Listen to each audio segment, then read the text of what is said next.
Rekaman penghancuran gudang amunisi pada posisi pasukan Zelensky ramai beredar di media sosial Telegram pada Senin 12 Desember 2022. Sebelum penyerangan berlangsung, sekelompok militer Ukraina terlihat beroperasi di area tersebut. Selang berapa lama, sebuah ledakan dahsyat terjadi, diduga akibat dari rentetan serangan yang diluncurkan angkatan bersenjata Rusia. Alhasil, gudang amunisi militer Ukraina meledak dan menghancurkan semuanya. Tampak sejumlah tentara Ukraina panik dan lari ketakutan.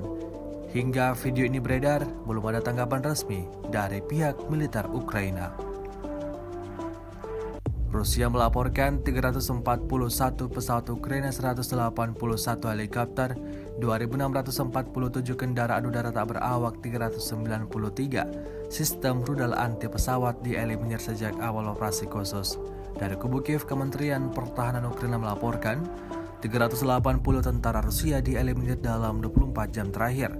Total 94.140 prajurit Rusia meninggal sejak awal konflik hingga hari ke-292.